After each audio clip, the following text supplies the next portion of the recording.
The idea that evangelical Christians are expected to be pro-war all the time is rather disturbing. It's really shaken me a bit because I'm pro-life and I put myself into that category, and yet I think there's a lot of merit to the Christian just war theory. It doesn't solve all our world problems, but at least makes you stop and think that if you go to war, and I guess we will continue to have wars, that there certainly should be some conditions. The people who get the most attention on television and elsewhere seem to be thinking that it's your Christian duty to support war regardless. The Constitution should provide, an environment where we can have our disagreements and allow certain beliefs, but I don't like to see Christianity used to undermine the principle of non-intervention. Congressman Paul, you voted against the war. Why are all your fellow Republicans up here wrong? That's a very good question, and you might ask the question, why are 70% of the American people now wanting us out of there, and why did the Republicans do so poorly last year? So I would suggest that we should look at foreign policy. I'm suggesting very strongly that we should have a foreign policy of non-intervention, the traditional American foreign policy and a Republican foreign policy.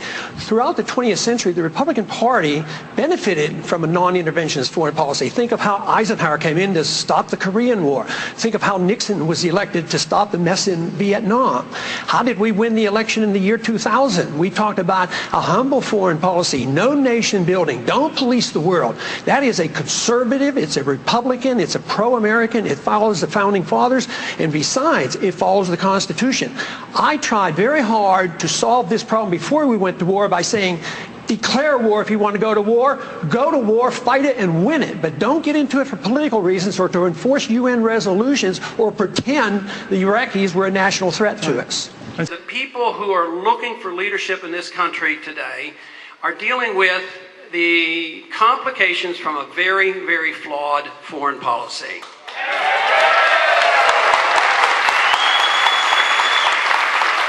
And if we look at what happened in the election last year, I think the message was loud and strong that they're sick and tired of the consequences of the foreign policy that we have, and they're looking for something new and different.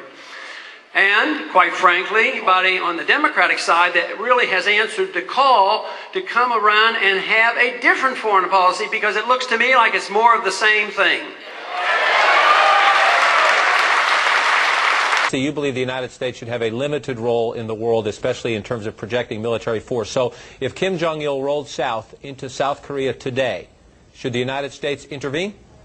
Well, it depends on what the Congress says. We certainly shouldn't do what we did in under the Truman administration. Go in under our UN resolution. You go to the Congress and find out if it's a threat to our national security. I don't want to solve the problems of the Korean Peninsula today. I do want to get your views on foreign policy. Let me give you another example. If China took back Taiwan today, you say go to the Congress, or does the President not have the authority as Commander-in-Chief? Absolutely, he does not have the authority. Where does he get it? You can't go to war without congressional approval, and that's not a threat to our national security. That's something internal affairs. Why should we send hundreds of thousands of Americans to die in a civil war? I mean, are we over in Russia right now over Chechnya?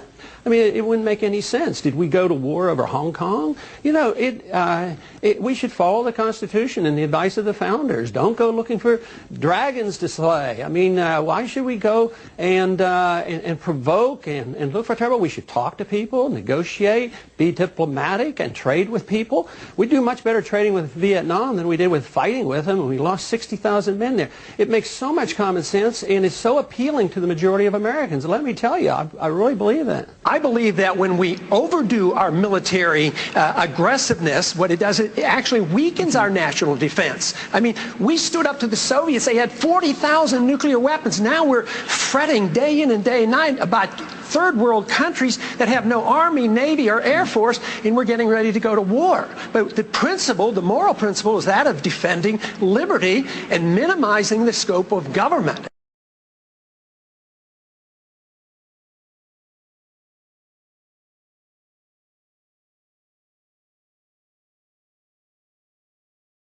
The Republican tradition is always to win on the peace position. Democrats have always won, or got us in the war. We got out of Korea with Eisenhower. We got out of Vietnam eventually with Nixon. We ran on a peace program in the year 2000. No world policeman, no nation building, humble foreign policy. Peace is a positive message, not a negative message. You don't win by politically. You don't win. There's a strong tradition of non-intervention in the Republican Party. That is the American position. That is the constitutional position. That is the very strong advice for the founders. So when they attack me and say, silence Ron Paul, they're saying silence the Constitution, silence the advisors, the founders of the country, silence our platform, close down the big tent, make it very narrow, and as long as you agree with a foreign policy that is failing, then it's okay to be a Republican. I don't buy into that, and neither do the American people.